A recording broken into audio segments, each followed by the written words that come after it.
Assalamualaikum warahmatullahi wabarakatuh. Baiklah, saya akan mempresentasikan untuk ujian akhir semester 5 ini rangkuman materi tentang statistika ekonomi. Nama Raffi Ritya, BP 19110138, kelas 2 SA2 Universitas Dharma Andalas. Baiklah, rangkuman materi ini ada beberapa poin. Yang pertama, statistik deskriptif. Yang kedua, coefisien korelasi dan regresi. Yang ketiga, regresi linear sederhana dan analisis korelasi. Yang keempat, regresi linear ganda dan analisis korelasi. Yang kelima adalah analisis data berkala. Yang keenam, distribusi normal, manipulasi tabel Z. 7, pengujian hipotesis. Yang 8, distribusi sampling dan penunjukan parameter. Poin yang pertama, yaitu statistik deskriptif. Yang pertama adalah statistik deskriptif. Pengertiannya merupakan metode-metode yang berkaitan dengan pengumpulan dan penyajian suatu gugus data sehingga dapat memberikan informasi yang berguna. Penyajian data dalam bentuk grafis terbagi atas 4. Yang pertama adalah histogram, pie chart, polygon, dan objek. Yang pertama adalah histogram. Merupakan grafik dari distribusi frekuensi suatu variabel. Tampilan histogram berupa balok. Penyajian data ini terdiri dari dua sumbu utara dengan sudut 60 derajat, di mana sebagai oksis sumbu X dan ordinary Y. Lebar balok yaitu merupakan jarak dari batas kelas interval, sedangkan tinggi balok menunjukkan dasarnya frekuensi. Inilah contoh grafik histogram. Yang kedua adalah pie chart. Sebuah lingkaran dibagi menjadi beberapa sektor. Setiap sektor dapat menyatakan besarnya presentasi atau bagian untuk masing-masing kelompok. Yang ketiga adalah poligon.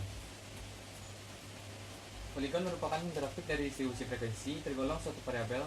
Tampilan poligon juga berupa garis patah-patah yang diperoleh dengan cara menghubungkan puncak masing-masing nilai tengah kelas. Yang keempat adalah objek. Objek merupakan bentuk gambar dari distribusi frekuensi kumulatif suatu variabel. Untuk suatu tabel distribusi frekuensi dapat juga dibuat objek positif dan negatif. Penyajian data numerik terbagi atas 5, yaitu central tendency, dispersion, fraktil, skewness, dan pengukuran keruncinan. Materi yang kedua adalah coefisien korelasi dan regresi. Coefisien korelasi, analisis korelasi berkaitan erat dengan regresi, tetapi secara konsep berbeda dengan analisis regresi. Analisis korelasi adalah mengukur suatu tingkat atau kekuatan hubungan linear antara dua variabel. Koefisien korelasi adalah mengukur kekuatan hubungan linear. Sebagai contoh, kita tarik untuk menemukan korelasi antara merokok dengan penyakit kanker. Berdasarkan penjelasan statistik dan matematika pada anak sekolah mahasiswa dan seterusnya. Untuk mengetahui hubungan antara dua variabel, maka cukup melihat nilai dari koefisien korelasi. Koefisien korelasi dalam kurung R merupakan indeks atau bilangan yang digunakan untuk mengukur keeratan hubungan antara variabel. Berikut adalah rumus dari koefisien korelasi. Koefisien regresi. Secara umum, analisis regresi pada dasarnya adalah studi mengenai ketergantungan satu variabel dependen atau terikat dengan satu atau lebih variabel independen, variabel penjelas atau bebas, dengan tujuan untuk mengestimasi dan atau memprediksi rata-rata populasi atau nilai rata-rata variabel dependen berdasarkan nilai variabel independen yang diketahui. Pusat perhatian adalah upaya menjelaskan dan mengevaluasi yang diketahui. Pusat perhatian adalah pada upaya menjelaskan dan mengevaluasi hubungan antara suatu variabel dengan satu atau lebih variabel independen. Hasil analisis regresi adalah berupa koefisien regresi untuk masing-masing variabel independen. Koefisien ini diperoleh dengan cara memprediksi nilai variabel dependen dengan suatu persamaan. Jika dalam analisis korelasi peneliti hanya tertarik pada derajat asosiasi atau kecenderungan umum, dua buah berubah atau lebih, maka dalam analisis regresi peneliti ingin memperoleh hubungan fungsional antara dua berubah yang dinyatakan dalam bentuk Y ABX sama dengan plus yang merupakan penduga dari fungsi yang ada pada populasi yang biasa dinotasikan dengan 0, 1 atau YX, YX dan seterusnya.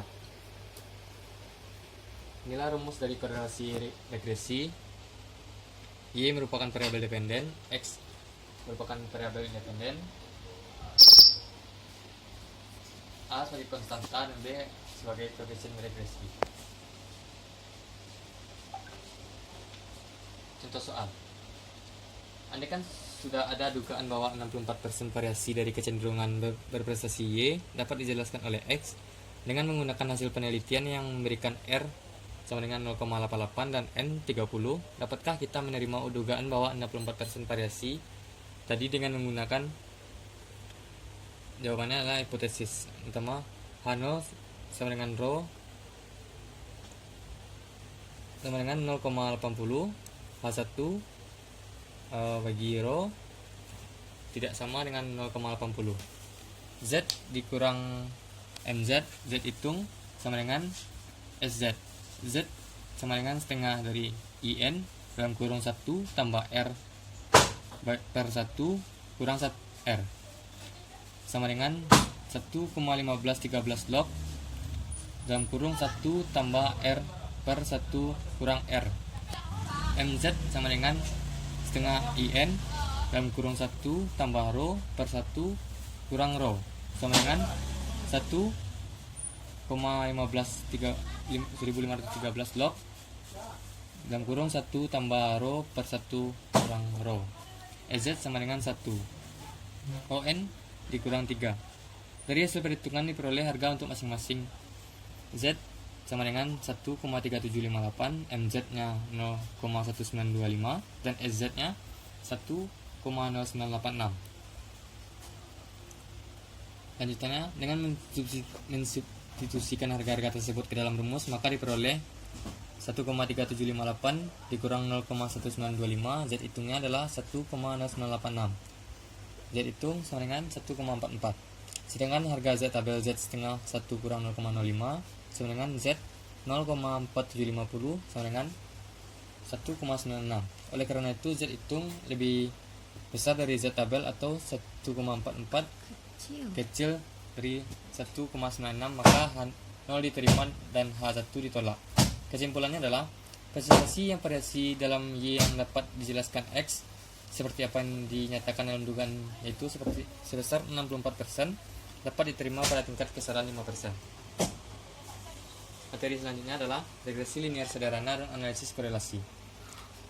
Analisis regresi linear sederhana adalah metode statistik yang berfungsi untuk menguji sejauh mana hubungan sebab akibat antara variabel faktor penyebab X terhadap variabel akibatnya. Faktor penyebab pada umumnya dilambangkan dengan X atau disebut juga dengan prediktor, sedangkan variabel akibat dilambangkan dengan Y atau disebut juga dengan respons rate. Regresi linear sederhana atau sering disingkat SLR juga merupakan salah satu metode statistik yang dipergunakan dalam produksi untuk melakukan peramalan ataupun prediksi tentang karakteristik kualitas maupun kuantitas. Analisis korelasi. Korelasi merupakan istilah yang biasa digunakan untuk menggambarkan ada tidaknya hubungan suatu hal dan dengan lain-lain. Secara sederhana, memang seperti itulah pengertian korelasi. Analisis korelasi adalah satu cara atau metode untuk mengetahui ada atau tidaknya hubungan linear antara variabel. Inilah rumus dari regresi linear sederhana dan analisis korelasi. Contoh soal. Tabel di atas menyajikan data dengan variabel X adalah umur mobil dan variabel Y adalah harga. Hasil estimasinya adalah sebagai berikut. Sehingga persamaan regresi menjadi Y 195,47 dikurang 20,26X. Dari hasil estimasi yang diperoleh dapat disimpulkan bahwa setiap umur mobil bertambah 1 tahun, maka harga mobil tersebut akan turun sebesar 2026 US dollar. Regresi linear ganda. Analisis regresi linear ganda berganda adalah hubungan secara linear antara dua atau lebih variabel independen dengan variabel dependen. Analisis ini untuk mengetahui arah hubungan antara variabel independen dengan variabel dependen, apakah masing-masing variabel independen berhubungan positif atau negatif, untuk memprediksi nilai dari variabel dependen. Apabila nilai variabel independen mengalami kenaikan atau penurunan, data yang digunakan biasanya berskala interval atau rasio. Samaan regresi linear berganda sebagai berikut. Y sama dengan A tambah B1 kali X1 tambah B2 X2 tambah titik tambah B N dan XN. Keterangannya, Y sama dengan variabel dependen nilai yang diprediksikan, X1 dan X2 adalah variabel independen, A sebagai konstanta dan B sebagai koefisien regresi. Contoh soal. Dalam suatu penelitian yang dilakukan terhadap 10 rumah tangga yang dipilih secara acak, diperoleh data pengeluaran untuk pembelian barang-barang tahan lama per minggu, Y, pendapatan per minggu X1, dan jumlah anggota rumah tangga X2 sebagai berikut. Seandainya suatu rumah tangga mempunyai X1 dan X2 masing-masing 11 dan 8, berapa besarnya nilai Y? Artinya berapa ratus rupiah rumah tangga yang bersangkutan akan mengeluarkan biaya untuk pembelian barang-barang tahan lama. Nah, inilah hasil dari soal tadi. Tuh, dari hasil perhitungan di samping, model regresi linear berganda dapat ditentukan sebagai berikut. Y sama dengan 5,233 tambah 3,221 X1 tambah 0,451 X2. Dari model di atas dapat disimpulkan bahwa setiap kenaikan pendapatan per minggu sebesar 1000 maka akan menaikkan pengeluaran untuk pembelian barang-barang tahan lama per minggu sebesar 322,1 dengan asumsi jumlah anggota rumah tangga konstanta tetap. Dengan demikian juga jumlah anggota rumah tangga bertambah satu orang maka akan menaikkan pengeluaran untuk pembelian barang-barang tahan lama per minggu sebesar Rp45,1 dengan asumsi pendapatan per minggu konstanta atau tetap. Itu pertamanya Y sama dengan 5,233 tambah 3,221 X dalam kurung 11 tambah 0,451 X dalam kurung 8 sama dengan 44,272. Ketika satu rumah tangga memiliki pendapatan per minggu sebesar Rp11.000 dengan anggota rumah tangga sebanyak 8 orang, maka pengeluaran untuk pembelian barang-barang tahan lama per minggu sebesar Rp4.427,2. Analisis data berkala dari waktu ke waktu untuk menggambarkan perkembangan suatu kegiatan, perkembangan produksi, harga, hasil penjualan, jumlah penduduk, jumlah kecelakaan, dan jumlah kejahatan. Serangkaian nilai-nilai variabel yang disusun berdasarkan waktu. Serangkaian data yang terdiri dari variabel Y yang merupakan serangkaian hasil observasi dan fungsi dari variabel XI yang merupakan variabel waktu yang bergerak secara seragam dan ke arah yang sama dari waktu yang lampau ke waktu yang mendatang. Deret berkala atau runtut waktu adalah serangkaian pengamatan terhadap peristiwa, kejadian atau variabel yang diambil dari waktu ke waktu, dicatat secara teliti menurut urut-urutan waktu terjadinya, kemudian disusun sebagai data statistik. Soalnya adalah, ini tabelnya. Ramalan penjualan metode least squared data penjualan PT Galau tahun 1995 sampai 1999. Tahun 1995 adalah 130, 96, 145, 97, 150, 98, 165, dan 99, 175. Dari data tersebut akan dibuat forecast penjualan dengan menggunakan metode least square. Itu analisis menggunakan metode least square mencari nilai A dan B. A adalah 760 dibagi 5 sama dengan 152 dan B 110 dibagi 10 sama dengan 10. Setelah mengetahui nilai variabel A dan B, maka persamaan trennya dapat diketahui, yaitu Y sama dengan 152 tambah 10X. Dari persamaan fungsi Y, di atas juga dapat disusun ramalan penjualan pada tahun berikutnya untuk dijadikan dasar pembuatan anggaran penjualan. Y sama dengan 2000, Y dalam kurung 2000 sama dengan 152 tambah 10 dalam kurung 3 sama dengan 182. Distribusi normal dan manipulasi tabel Z. Tabel distribusi normal memiliki isi peluang dari nilai Z atau P sama dengan Z besar dari Z kecil. Sebagaimana diketahui bahwa nilai peluang selalu ada di antara 0 dan 1, sampai nilai di dalam tabel ada di antara 0 dan 1. Gambar kurva berbentuk lonceng ini sebagai ilustrasinya.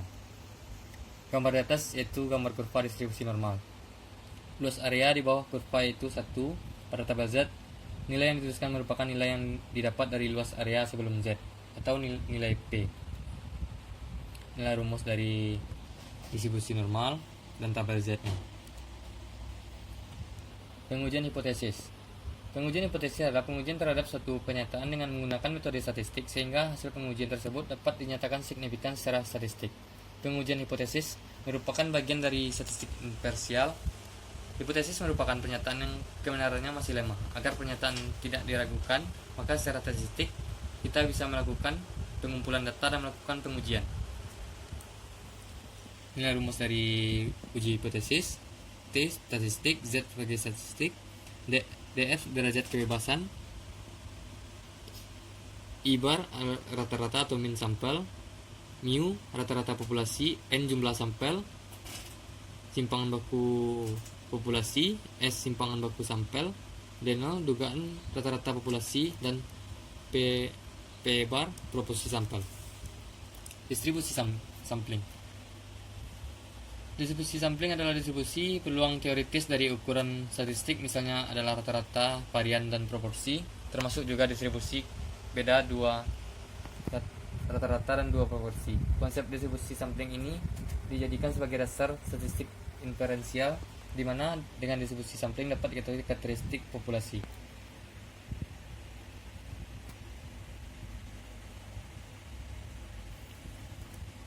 Pendugaan parameter. Untuk mengetahui ukuran populasi atau disebut dengan parameter, biasanya seorang peneliti untuk mengukur tidak secara langsung, melainkan dengan cara mengambil sebagian kecil dari populasi, disebut dengan sampel. Nilai adalah satu nilai tengah, beda dua nilai tengah populasi, beda lebih dari dua nilai tengah populasi, dan satu proporsi, dan seterusnya. Ini aplikasi yang digunakan dengan pendugaan parameter. Sekian, terima kasih. Apabila ada kesalahan mohon dimaafkan. Banyak maaf. Assalamualaikum warahmatullahi wabarakatuh.